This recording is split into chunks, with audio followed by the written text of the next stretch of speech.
So let's quickly revise effective nuclear charge. Okay, what is the meaning of effective nuclear charge? Let's take an example of chlorine. Let's take an example of chlorine. Chlorine atomic number Z is equal to 17, right? Electronic configuration would be written this way, right? 1s2, 2s2, 2p6, 3s2, 3p5. This is how the electronic configuration would be written, right? So nuclear charge, this 17 is the positive amount of the charge which chlorine is having over here. So if I write in an atomic structure over here, here this is the first orbit in which there are 2 electrons. This is the second orbit in which there are 1, 2, 3, 4, 5, 6, 7 and 8 electron, right? This is second. Then the third orbit, how many electrons are there? There are 7 electrons. So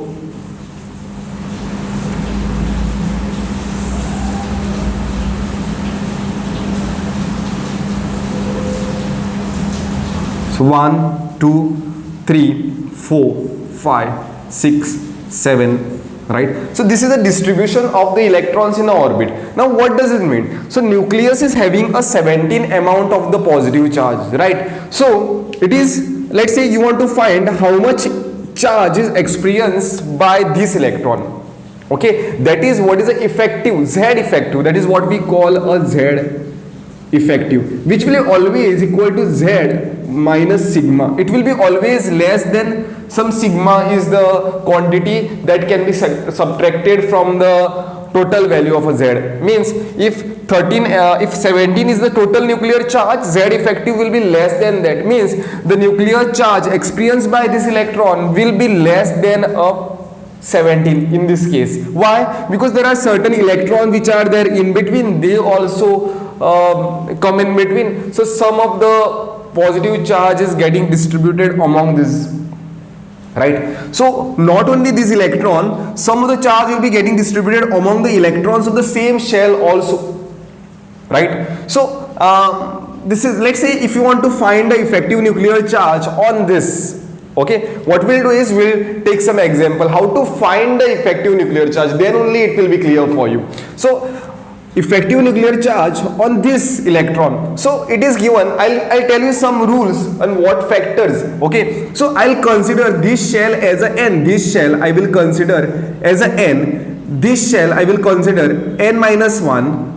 Just pay attention, huh? This is n and this is n minus 1, and this inner core, this will be an inner core. Okay, now how to decide this n minus 1? If there was an atom like this, if there was an atom like this, 1, 2, 3, 4 and a 5th shell, and your last electron, okay, if you want to find the effective nuclear charge on a, let's say this electron, right, which is there in last shell, so this shell is n. Okay, understand this shell is n, this shell is n minus 1, and this shell, all the remaining shell, 1, 2, 3, all these 3 remaining shells will be inner shell. It will be called as an inner shell. I'll tell you the significance. Just understand what is n and n minus 1 and the inner shell, right? So in this case there are 3 inner shell.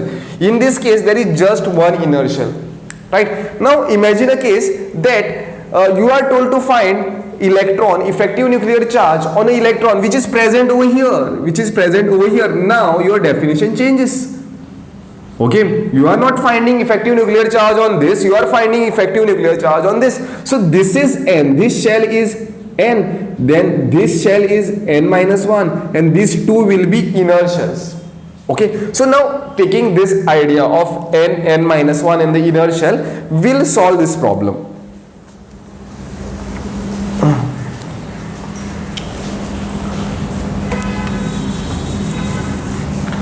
So for the n shell, how many electrons are there, like effective nuclear charge? Let's find sigma.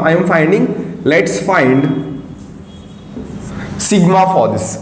Sigma for this will be is equal to how many electrons in an n shell? There are total 1, 2, 3, 4, 5, 6, 7. 7 electrons are there in a n shell, right? Because my electron is in this shell, so I consider that shell as an n shell. So there are, although there are 7 electron, I'll be multiplying some factor, that is 0.35. This is the rule I am saying to find the effective nuclear charge. 0.35 times, it is what?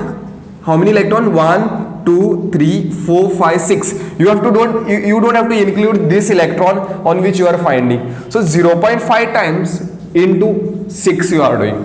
Now inner shell n minus 1. So their contribution in n minus 1 is how much? It is 0.85 into how many electrons? 1, 2, 3, 4, 5, 6, 7, 8. 8 electrons. And the inner shell, the contribution of the sigma, that is what is called contribution of the sigma. Contribution of the sigma, that is over here for the inner shell, it is 1. How many inner shell? Inner electron, just 2 electrons. So 1 into 2.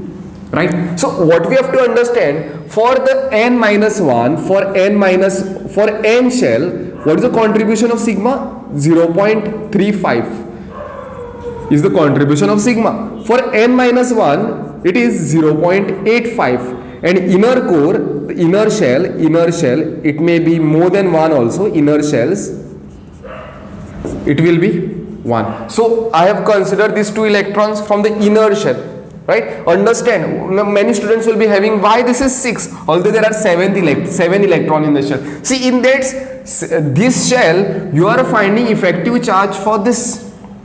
It is like 4 people are there. Okay, 4 people have ordered 1 pizza. So there are 4 slices. Let's say pizza is made up of 4 slices. Then each person will get one slice. Right? So other 3 people will be getting one slice, right? So that is what I am finding, how much other 7 people will be taking, right? So in the case of pizza, other 3 people will be taking 3 slices. It is that way. So here other 7 electron will be taking 0.35 times sigma. Okay, so 0.35 times sigma. Hope you are understanding this. So here this is what? 0.35. See, as we do more and more example, you will understand in better way. So this is 0.35 into sigma. How much it is? 0.35 into 6. 6 5 is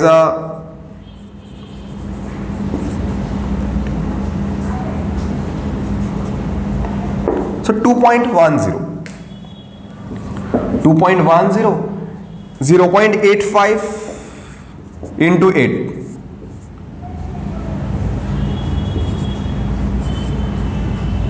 6.80 plus 2. So how much is the value of a sigma? Value of the sigma is 6 plus 2 10 and 10.9. Yes, 10.9 is the value of the sigma. So what is Z effective? Z effective over here is a 17 minus 10.9. This comes to 5.1, right? Yes, or 6.1.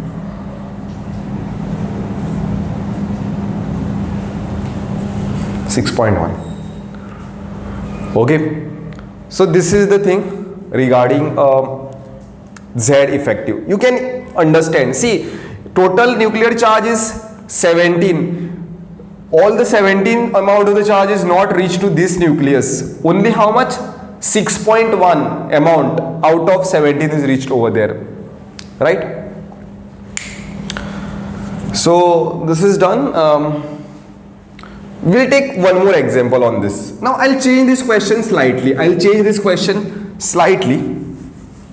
say that calculate effective charge, effective nuclear charge. I'll change this question slightly. Calculate effective nuclear charge on fourth electron of sodium. Sorry, this is what? Chlorine, no? Fourth electron of chlorine, right? Fourth electron, where it is lying? 1 2 3 4. It is lying in this shell. So this is my N and this is my what? n minus 1, this shell is n minus 1. So now what would be a sigma? Sigma will be, for the n shell it is 0.35. So how many electrons you are consider? There are 8 electrons, but you are going to consider, there is this, but there are 8 electrons. You are not considering this because that is above this. So you are finding the Z effective for the 4th electron. So this is the electron of the interest. So 0.35, and this is what? Into 7. 1, 2, 3, 4, 5, 6. You are not considering this, on which you are finding the effective nuclear charge. So into 7 plus, what is that? Inner core. Inside it is 0.85 into 2. There is no inner core further. This is the last, right? So that's why I am not writing 1 to a inner core. It is n and just n minus 1. So this will be is equal to 0.35 into 7. So 2.65, and this is 0.85. 0.85 into 2. So 0.85 into 2 is 1.70,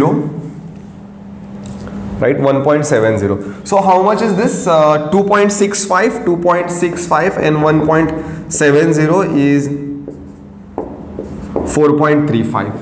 This is sigma. So what is Z effective? Z effective is, for this will be how much?